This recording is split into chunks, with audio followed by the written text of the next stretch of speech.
What's going on, everybody? It is your boy Baddog here with another New York Football Giants video.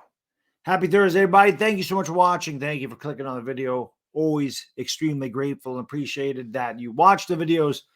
Do me a favor, hit the thumbs up. That helps out enormous. Hit the subscribe, ring the bell, all that good stuff. Again, the Giants making moves left and right. We haven't even reached the draft yet. I'm excited to see what they do in the draft. This has been a fun free agent period for the Giants, even though he didn't have a ton of cap space. Perry. It's not really the way you say his name, but Parris Campbell, former Indianapolis Colt, former Ohio State Buckeye, runner of a 4.31 40, is a New York Giant. 1 year, upwards of $6.7 million. So Parris Campbell obviously gives the Giants an absolute threat. This probably means Darius Slayton is going to go by the wayside. Now, I've heard rumors all day long that Darius Slayton was going to be signed by the Falcons, that they made him an offer, and the Falcons were the front runner to sign him. I don't know if that's happened because I haven't looked in a while, but you think Darius Slayton was a guy also about the size of Parris Campbell, ran a 4.39, so they were very similar. And I know the Giants were still in talks with Darius Slayton, but like I said, I haven't heard any updates on that. Parris Campbell, obviously, like I said, brings a big-time speed element. He has played in the slot, but the 4.31 allows him to give you big plays on the outside. Now, of course, all the questions are going to come in. The man has dealt with a ton of injuries since his rookie season. He actually had a breakout season last year. Had 63 catches for over 600 yards, receiving 3 touchdowns. By far his best receiver or best year as a pro in the NFL. And that was on a really bad Colts team with a bad quarterback situation. So, rotating carousel of quarterbacks. He's going to come in here. He's going to get on a team that has an established quarterback, that has an established running back, that has a pretty, has an offense that's moving in the right direction. How fun is it, Giants fans? I mean, seriously, how fun is this to have some optimism going into the season? How exciting is it to believe in your head coach and especially in your front office? How fun is it to have faith that, hey, these guys have a direction that they want to go in. They have a plan. They actually know what the hell they're doing, and they're doing what they can to accomplish that plan. The other thing I love about these moves, now, I know the pessimists are going to say, people used to tell me all the time, oh, you're just a pessimist, Baddog. You're so negative all the time. You're so negative, Baddog. Well, when the Giants are winning 22 games in 5 years, that's not called negativity. That's being called realistic. The Giants took a big step forward last year, and there's no reason to not be optimistic that they are moving in the right direction. What I love about what Joe Shane, Brandon Brown and company are doing is they're not hurting the cap for next year. This is a big thing. They cut Kenny Golladay. They didn't wait till after June 1st, so they didn't split up the dead cap of $14.2 million. They just figured, get it over with. You get a guy like Darren Waller. Yeah, he's had injury problems. You gave up the 100th overall pick. You got him for 2023. If he bombs, if he's hurt, if he stinks, you cut ties with him in 2024. 0 dead cap. He does not go against your cap in 2024. You sign Parris Campbell to a 1-year deal. So again, good, maybe you extend him. Bad, you cut ties with him, kind of like they did with John Ross and a lot of other guys that came in here that really didn't accomplish much.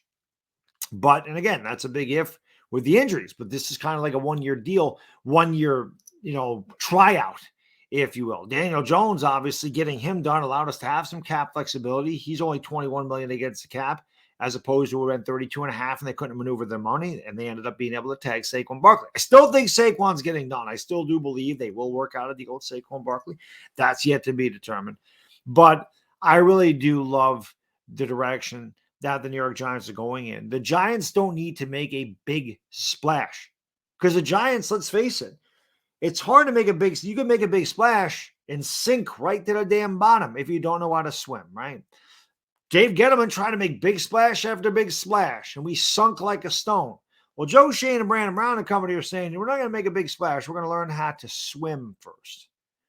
And the Giants are swimming downstream now. Now things are getting better for the Giants. Again, you're going to have the same pieces in place. You've added some weapons for Daniel Jones. And in the draft, expect the Giants at 25. I think wide receiver position is definitely still on the table. Jackson Smith and Jigba could be a Giant. Maybe they pair him up. Maybe you got a couple of Buckeyes. Maybe it's Jordan Addison. Maybe it's Marvin Mims. Who knows? Maybe Doxson does fall down, or not Doxson. I'm sorry. Johnston does fall down that far. Because I don't think he will, but you never know. Maybe Keely Ringo is there at 25, and they want Ringo. Maybe Simpson from Clemson is there at 25, and they want him. The Giants will definitely go best player available, but just because they've added Darren Waller and just because they've added Parris Campbell does not mean they will not address a number one type receiver in the draft at 25 if he's available to them. Whatever Joe Schoen and company decide to do, I just feel like the Giants are doing it the right way. And again, having a guy like Mike Kafka, call the plays, getting Daniel Jones some speed, getting him a tight end that's a big body that has been a beast when healthy. These are good moves. These are really good moves. Again, I want to see them shore up the interior offensive line. We definitely, with Akira K, they definitely got a really good inside linebacker. They definitely could use help at cornerback. There's no question about it, and interior offensive line. But they have addressed weaknesses on this team. You can't address them all in free agency. And you can't go out and spend your money on all the best players in free agency either, because that's what the cap is for, to kind of even it out. The front offices that can maneuver the cap the best, those are the ones that last a long time. The teams that draft the best, those are the ones that last a long time.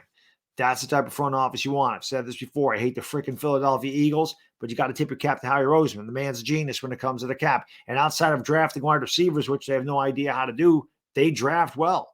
Teams like Baltimore draft well. They're always competitive. They do a good job.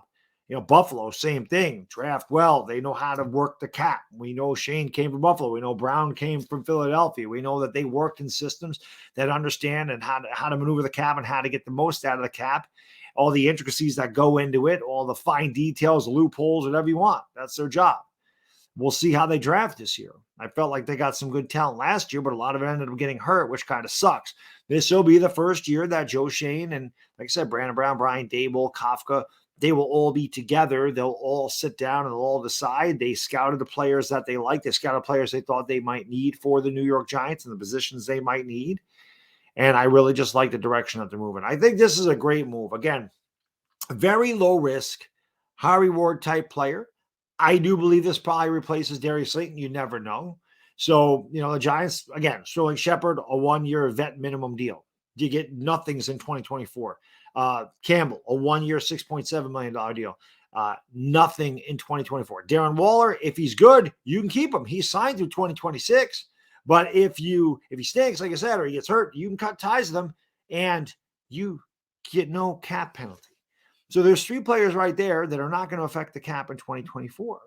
So you got to love the way this is done.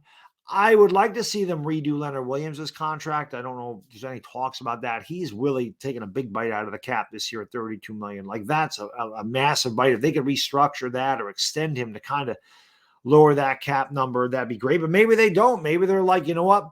We're just going to take the hit. We're going to take the cap hit with Leonard this year, and we'll move on when we have to. Because I don't know what his cap hit is in 20. It's not nearly the same as it is now. I think it's all gone next year, if I'm not mistaken. I can't remember. I looked at it quick at work, and I forgot what the hell his cap hit was for next year. Somebody in the chat will let me know, because you guys are good like that. Anyway, I like the Parris Campbell edition. I think it's great. I think it's, again, low risk, high reward type of thing. It gives us a burner on the outside. He had a breakout season with a really bad quarterback situation in Indianapolis. I feel like if he's healthy, he's a guy that can definitely be a big play guy for the Giants. I liked them coming out of Ohio State. I know when I was doing draft videos back then, I was talking about Parris Campbell, and, obviously he's dealt with injury. Hopefully he doesn't this year. Maybe that's what the Giants need to do, right?